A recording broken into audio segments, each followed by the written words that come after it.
Good morning everyone, সবাই কেমন আছে? আশা করছি সবাই খুব ভালো আছে। কালী পুজো কেমন কাটালে? আমি কিন্তু খুব ভালো কাটিয়েছি। আমাদের বাড়িতে হচ্ছে কি কালী পুজো, অনেকটা ভিডিও আপলোড দিয়েছি, তোমাদের দেখেছো নিশ্চয়ই, ছোটোখাটো। তো লং ভিডিও আপলোড দিতে পারিনি গাইস, প্রচুর পরিমাণে বাড়িতে লোক ছিল, বাড়িতে পুজো মানে বুঝতে পারছো এতটাই কাজ ছিল যে একদম ভিডিও আপলোডই করতে পারিনি। তো যাই হোক, ভিডিও আপলোড আজ থেকে চলবে আরও। আর তোমরা কেমন পুজো কাটালে? আমরা কিন্তু ভালো পুজো কাটিয়েছি। বাঁকুড়াতে লোকাতোরা শ্মশানে পুজো দেখতে গেছিলাম, আমাদের খুব ভালো করেছে কিন্তু এবছর। আমি গেছিলাম ওই বারের দিনে, তো বারের কিছু কিছু ক্লিপ আমি তোমাদের সাথে শেয়ার করবো। যারা যারা বাঁকুড়া থাকো তা তো জানো, যারা যারা থাকো না বাড়ি থাকো তারা অবশ্যই আমি ক্লিপ দিয়ে দেবো, এক দুটো করে দেখে নিও। লং ভিডিও তো করতে পারিনি, শর্টস করেছি 2-4টা, না তো তোমাদের দেখাবো। তো যাই হোক, আমাদের বাড়িতে এবারে কিন্তু মানসিক শোধ ছিল আমাদের বেটুর। তো 5 বছরে, যেহেতু 5 বছর তো মা মারা গেছিলো, মানে আমার শাশুড়ি মা, তার জন্য হয়নি। কিছু রিচুয়ালস আছে আর কি, মানে 1 বছর না গেলে হয় না। আর তারপরে এখন হচ্ছে কি 7 বছর, মানে 6+, 7 পুরোটা না 6+। তো ওই জন্য এবারে মানসিকটা আমরা শোধ করলাম। তো দেখো, মানসিক খুব ভালো করে শোধ হয়ে গেছে, বাড়িতে সবাই খুব ভালো করে খেয়েছে তৃপ্তি করে। আমি রাঁধুনি একটা করেছিলাম, 5 মিশালি সবজি করেছিল, ডাল ছিল, চাটনি ছিল, আর ঠাকুরের যে ভোগটা ছিল সেটা। তো যাই হোক, সব কিছু মিলিয়ে সব কিছু ভালোই হয়ে গেছে। তো যাই হোক, তোমাদের সবাইকে ভালোবাসাতে আমার সব কিছু কমপ্লিট। আর চলো, গুড মর্নিং সবাইকে। আমার তো বিছানা দেখো কি অবস্থা, বিছানাপত্র এখনো বাগানো হয়নি, বিছানাপত্র এরপর বাগাবো, বাগানোর পরে স্নান করবো, স্নান করে রান্না করতে যাবো। তো আজকে কী রান্না করছি সবটা তোমাদের সাথে শেয়ার করবো, কী রান্না করছি। বাবা তো অনেকগুলো সবজি এনেছে, ফ্রিজে রাখা আছে সব কিছু, তো ফ্রিজটাও পরিষ্কার করতে হবে। বাড়ি ঘর দূর পরিষ্কার হয়ে গেছে, আর বাকি ফ্রিজটা বাকি আছে, ফ্রিজটা পরিষ্কার করলে মোটামুটি আমার কম। তো চলো গাইস, স্নান টান করে একদম কিচেনে তোমাদের সাথে দেখা হচ্ছে। টাটা।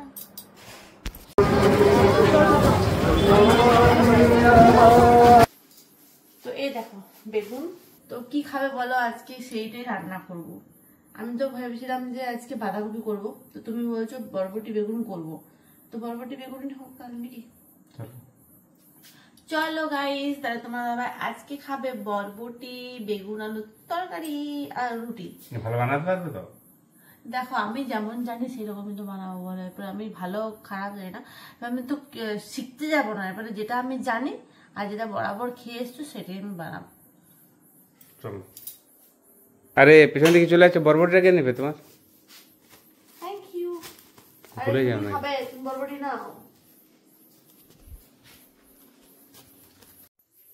তো কিচেনে চলে এসেছে, আর এই হচ্ছে গিয়ে আমার হাতে কি আছে, বড় বড় বরবটি করবো, আর এটা রেখে দেবো। কোনটা করবো? এটা ঠিক আছে, আমরা তো কম মানুষ, এটা 3 জনকার পক্ষে একদিন যথেষ্ট, আর এটা আরেকদিন হয়ে যাবে।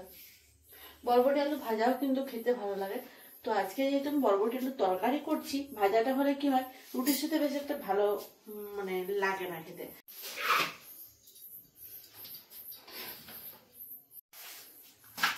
হচ্ছে গিয়ে দেখো, আমি বরবটি কাটতে শুরু করে দিয়েছি। বরবটি আরে আটাটা আমার মাখা হয়ে গেছে, সকালে আমি আটা মেখেছি।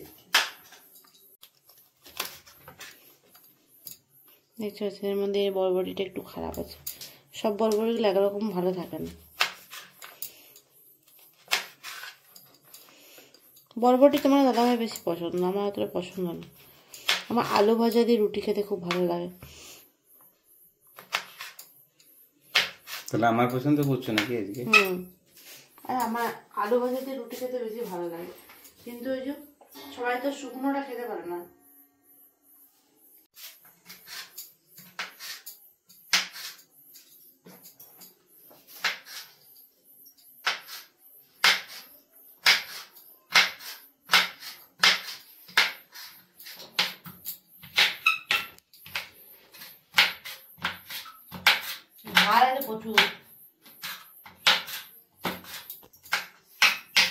আমি কেটে দিছি, দাও। তুমি কাটবে? তাহলে তুমি দাঁড়া, 1 মিনিট দাঁড়া, আমি কটা আছে কেটে দিই।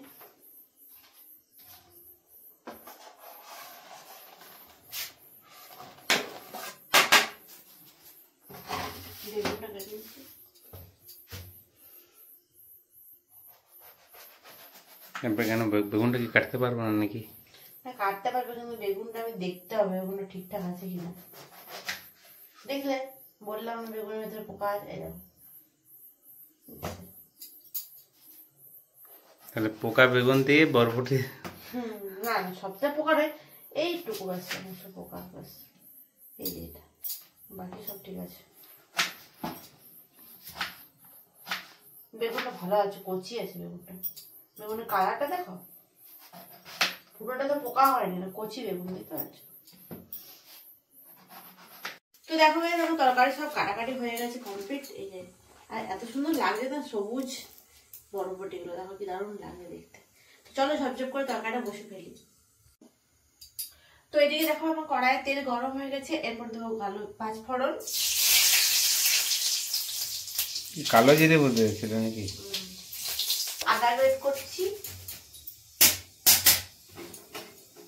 দিয়ে দিচ্ছি একটু আদা।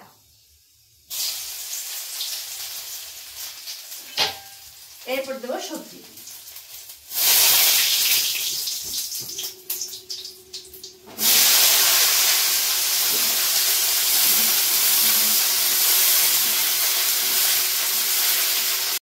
তো এরপর দিচ্ছি হলুদ, হলুদটা আমার শেষ হয়ে গেছে,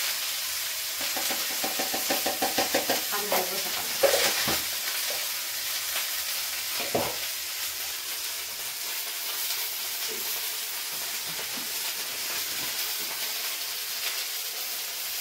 স্বাদ মতো লবণ,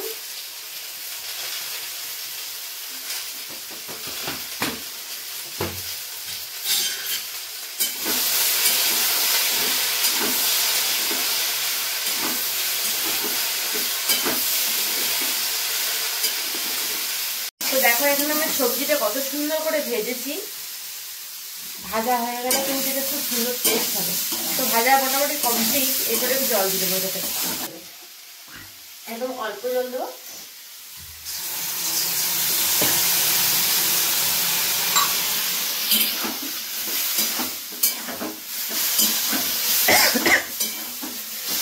ভাজা দেবে, ঢাকা দিয়ে রেখে দেবো। প্রায় আমি অনেক ভেজে নিয়েছি, ভাজা মানে অর্ধেক সেদ্ধ হয়ে গেছে। এবার জাস্ট জল দিয়ে অর্ধেক সেদ্ধ ঢাকা দিয়ে দিচ্ছি।